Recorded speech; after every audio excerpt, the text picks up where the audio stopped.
AJPI, association d'assurés engagés et responsables, présente Sud Radio, le grand matin week-end, la force de l'engagement, Muriel Réus. Bonjour à toutes et à tous. Ce matin, nous allons nous engager pour briser l'omerta. Betharam, et après? Jusqu'où ira ce silence? Cette vérité insupportable, celle qui nous explose au visage à chaque scandale de pédocriminalité en institution. Tout le monde savait, mais personne n'a bougé. Ni l'Église, ni l'État, ni ses responsables politiques qui, aujourd'hui encore, préfèrent regarder ailleurs plutôt que d'affronter la réalité en face. L'affaire Betharam n'est pas une affaire de plus. Elle est le reflet d'une société qui tolère l'intolérable, qui trouve toujours une bonne excuse pour ne rien voir, ne rien entendre, ne rien dire. 132 plaintes, des décennies de violence, des enfants frappés, humiliés, violés, face à eux, des adultes qui détournent le regard.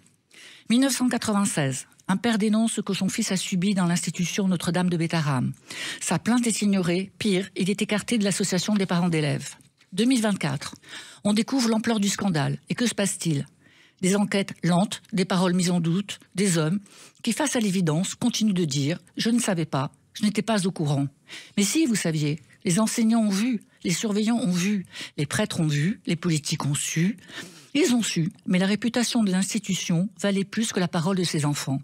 Et nous voilà en 2025. On nous annonce des mises en examen, enfin. Mais combien d'auteurs d'agressions ne seront jamais jugés grâce au bouclier de la prescription? Combien de victimes continueront de se heurter à la lenteur, à l'indifférence, à l'inaction? Les responsables de ce naufrage ne sont pas seulement ceux qui ont commis ces crimes, ce sont aussi ceux qui ont laissé faire. L'inspection académique de 1995, un rapport complaisant rédigé pour préserver l'établissement. Le procureur de Pau en 96, y classe sans retenir les charges les plus graves. L'État absent, complice silencieux, l'Église toujours prompte à s'excuser, rarement prête à affronter son passé. Et les politiques dans tout ça, où sont-ils? Un Premier ministre qui demande « Comment puis-je vous aider ?» comme si la réponse n'était pas évidente depuis des décennies.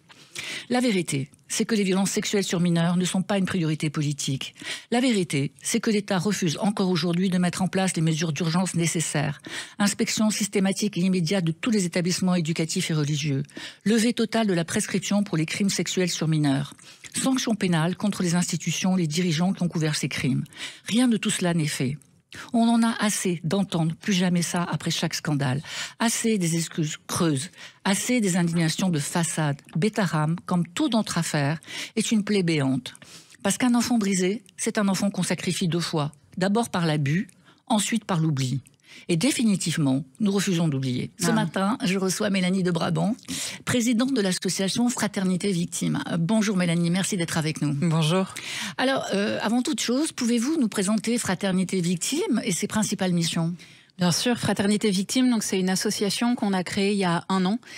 Qui, comme son nom le dit bien, veut permettre de vivre la fraternité avec les personnes victimes.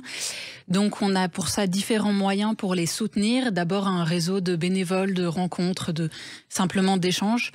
Et puis un soutien aussi avec un réseau de professionnels qu'on essaye de tisser encore, notamment avec des professionnels du droit, des avocats, des juristes, mais aussi des psychologues, des assistantes sociales, voilà, des personnes qui travaillent en ressources humaines aussi, des professionnels comme ça, et on met en relation.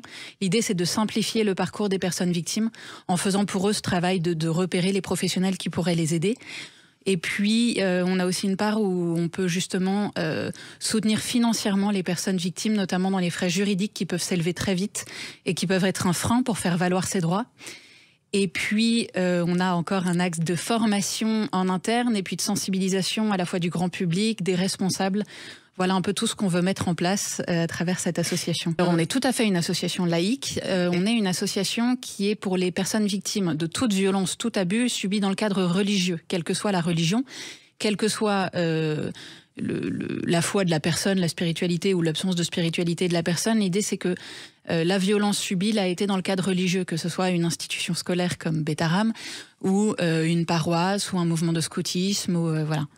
Alors dans cette affaire Betharam, évidemment, ce qu'on constate, c'est des décennies d'omerta, c'est pas la première fois, mais là, ça fait vraiment.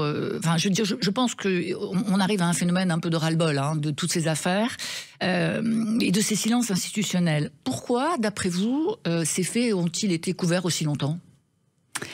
Et je pense que, en fait, dans ce genre d'histoire, malheureusement, le silence, c'est la norme. Et que là, on parle de Betaram et l'ampleur et le nombre de personnes victimes et la durée sur lesquelles ça a duré, et les personnes impliquées dedans, rend l'affaire exceptionnelle. Mais Betaram, c'est, à mon avis, loin d'être un cas isolé. C'est vraiment... Les violences sur mineurs, le silence, c'est la norme. L'indifférence des adultes, vous en parliez dans votre édito, c'est la norme. Betaram, c'est un système de domination où c'était connu. On envoyait à Betaram des enfants qui avaient besoin d'un cadre strict, voire d'être remis dans le droit chemin.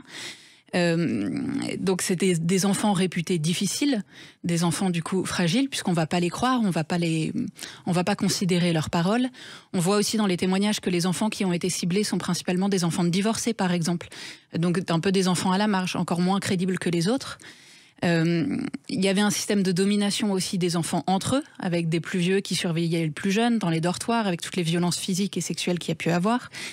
Et puis, effectivement, la domination des adultes sur ces enfants, à la fois par les agresseurs eux-mêmes, mais à la fois par tous les systèmes qui auraient dû protéger les enfants, que ce soit les autorités religieuses, les autorités académiques, les autorités judiciaires aussi, parce qu'il y a eu quand même plusieurs signalements.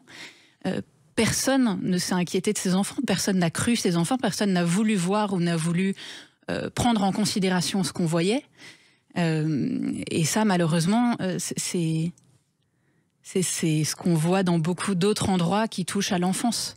Est-ce que ça relève d'une forme d'indifférence ou de non-considération des adultes qui étaient présents à cette époque, ou est-ce que vous pensez qu'il y avait aussi des stratégies psychologiques qui étaient mises en place pour contraindre la parole de ces enfants?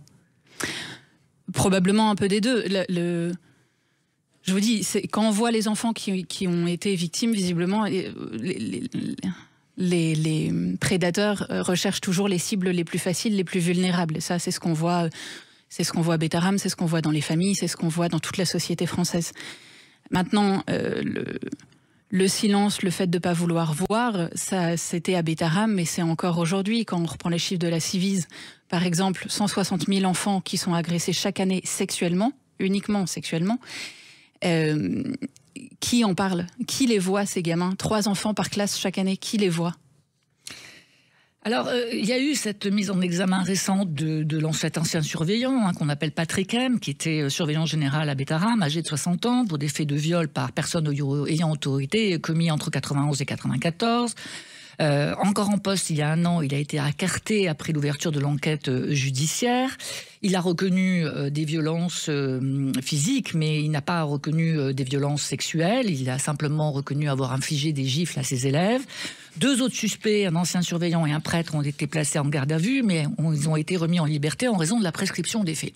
Cette prescription des faits sur mineurs, elle pose quand même question, parce qu'elle empêche une prescription, elle empêche une justice peut-être pleine et entière. Est-ce que vous, dans cette association, et vous, à titre personnel, vous êtes pour ou contre l'imprescriptibilité des violences à l'égard des mineurs? Moi, je me contenterais de reprendre la parole des personnes victimes, la parole des associations qui existent depuis bien plus longtemps que nous, et encore une fois, la parole de la Civise, qui en a fait sa recommandation, de fait, l'imprescriptibilité des violences sexuelles sur mineurs. C'est une demande qui part du terrain et qui s'appuie sur d'abord la réalité du psychotrauma, qui fait que parfois il y a aussi une amnésie traumatique, par exemple, où la personne peut se rappeler très tard de ce qu'elle a pu subir ou ne pas se rappeler parfaitement de ce qu'elle a pu subir. Il y a toute la question de l'emprise, il y a toute la question de la culpabilité, de la honte, de faire la part des choses. Vous voyez, encore aujourd'hui, avec l'association, j'ai eu au téléphone une personne qui prend la parole pour la première fois, qui a 55 ans pour des violences subies mineures, et qui a réalisé l'impact que ça avait eu dans sa vie il y a 6 mois, et qui commence tout doucement ce chemin de libération de la parole, et j'espère de guérison, en tout cas de reconstruction. Mais c'est long, donc bien sûr que c'est une demande qui part du terrain, et que moi je peux juste transmettre aussi la parole des personnes victimes sur ce sujet-là. Et que moi je partage. Je pense que pour les mineurs, quand on connaît le délai de réaction, le délai qu'il faut pour se reconnaître victime, je pense que cette inscriptibilité, elle devrait vraiment se mettre en place. L'affaire soulève également des questions politiques. François Bayrou, maire de Pau et ancien ministre de l'Éducation, est critiqué pour avoir minimisé l'affaire dès les années 90, alors que des accusations émergeaient déjà. Des documents récents suggèrent qu'il était au courant des violences. Quelle est votre réaction, vous, face à ces attitudes? Une absence totale de surprise. Bon, ça tombe sur Bayrou, je veux dire, ça aurait pu... Quand on voit la liste de tous ceux qui se sont mouillés à l'époque pour défendre Betaram, finalement, Bayrou, c'est celui qui a réussi sa carrière et qui est Premier ministre aujourd'hui. Donc, forcément, il a un devoir d'exemplarité qui fait qu'aujourd'hui, c'est odieux de découvrir éventuellement ce qu'il savait ou ce qu'il ne savait pas et ce qu'il a fait ou surtout ce qu'il n'a pas fait. Mais... il n'y avait pas que Bayrou qui était au courant. Il y avait quand on voit, par exemple, vous parliez tout à l'heure du père d'élève qui a créé une association suite à l'agression de son fils. Il y a eu des tribunes avec des avocats, le député qui était le grand-père d'enfants qui étaient scolarisés à Betaram. Il y a eu plein de gens qui sont montés au créneau. Et puis même au sein de l'institution, il y avait les parents, il y avait l'association des parents d'élèves, il y avait les autres professeurs, il y avait des soignants. Moi-même, je suis médecin. J'imagine qu'il y a quand même des médecins qui ont constaté des violences à l'époque. Il y a, je ne sais pas comment ça se passait, mais par exemple les dames de la cantine, ou même si on va un peu plus dans le sale, j'imagine qu'il y a eu des taches de sang à nettoyer sur les draps. La lingère, elle disait quoi? Il y avait plein de gens en fait qui étaient au courant. Qu'est-ce qu'ils ont dit? Et voilà. Et ça, c'est sans parler des institutions, des évêques qui en avaient la responsabilité, puisque c'est un enseignement catholique, des inspections académiques, au niveau de la justice aussi. Voilà, donc c'est sûr que je ne sais pas ce que savait ou ne savait pas M. Bayrou et je ne sais pas les retentissements politiques de cette histoire, mais en tout cas, je pense que ce serait un peu trop facile, quelque part, de se dire c'est de la faute de M. François Bayrou et c'est lui qui aurait dû faire quelque chose et finalement, nous, ça nous regarde assez peu. Parce que, encore une fois, je pense que le problème est beaucoup plus large que le silence d'un tel ou un tel à l'époque. Le problème, il touche toute notre société. Je reprends les chiffres de la Civis, 160 000 enfants, mais aussi, par exemple, les chiffres de l'ASE, de l'aide sociale à l'enfance, sur la prostitution des mineurs. On a du mal à estimer aujourd'hui combien de mineurs confiés à l'ASE se prostituent. 20 000, à peu près. C'est une valeur. C'est 20 000, oui. C'est un chiffre qu'on a du mal à estimer, notamment à cause des réseaux sociaux. Mais ne serait-ce que 20 000, c'est 20 000. Mais même dans l'affaire Le Squarek, par exemple, qui sort du cadre catholique, mais qui était condamné en 2005 déjà pour une détention d'images pédopornographiques et qui a bougé et qui s'est fondu dans le décor et qu'on a tous oublié. Ou même encore ce matin, je lisais un article de presse sur Villeurbanne où un ATSEM qui travaille en maternelle, il y a une plainte de parents pour des attouchements sexuels sur leur gosse de 4 ans. Il y a une enquête qui est encore en cours et il est remis en service dans une autre école de la même ville parce que ça fait 8 mois qu'il est suspendu et on ne peut pas faire durer plus. Mais le risque qu'on fait prendre à ces enfants, à quel moment est-ce qu'on l'accepte tous collectivement? Et ça, c'est pas M. Bayrou il y a 20 ans ou 30 ans, c'est nous tous aujourd'hui. Alors, on va quand même s'attarder 2 secondes sur l'Église. De ce que vous dites, et que je partage complètement, c'est que Betaram, c'est symptomatique d'un problème et d'une problématique beaucoup plus large. L'Église a parlé de sanctions, de réformes. Est-ce que vous avez constaté une réelle volonté de changement, ou est-ce qu'encore on est dans des discours sans aboutissement? Alors, je pense qu'il ne faut pas être binaire. Il y a des choses qui ont été mises en place au sein de l'Église catholique notamment, mais aussi au sein d'autres cultes, je pense notamment aux protestants par exemple, qui ont commencé à mettre en place des choses aussi. Ce qu'on sait dans l'Église, puisque là on parle de l'Église catholique, c'est par exemple d'abord la commission Sauvé, le rapport de la SIAZ d'octobre 2021. Ça, qui a quand même permis de faire un vrai travail de vérité sur tous les abus sexuels pédocriminels des 70 dernières années. Suite à ce rapport, on a vu, il y a eu la mise en place de commissions de réparation, alors qui s'appelle la CRR ou l'INIR en fonction des profils, qui ont leurs limites, clairement, néanmoins qui ont quand même l'avantage d'exister d'abord, notamment pour justement tous ces faits qui sont prescrits. Et d'ailleurs, il y a certaines personnes victimes de Betaram qui ont des dossiers à la CRR. Et puis, une autre évolution importante et positive, c'est la mise en place en France du tribunal pénal canonique national, qui est en gros une instance nationale pour exercer la justice canonique, pour sortir les affaires des diocèses et de l'entre-soi diocésain. Donc ça, c'est des évolutions positives. Maintenant, on parle d'un système où il y a eu plus de 300 000 enfants qui ont été agressés sexuellement. Je pense qu'on peut parler d'un système agresseur. Est-ce qu'on peut faire confiance à 100% à ce système pour établir lui-même les moyens de se modifier et de prendre en charge les personnes victimes et de prévenir des nouveaux abus ?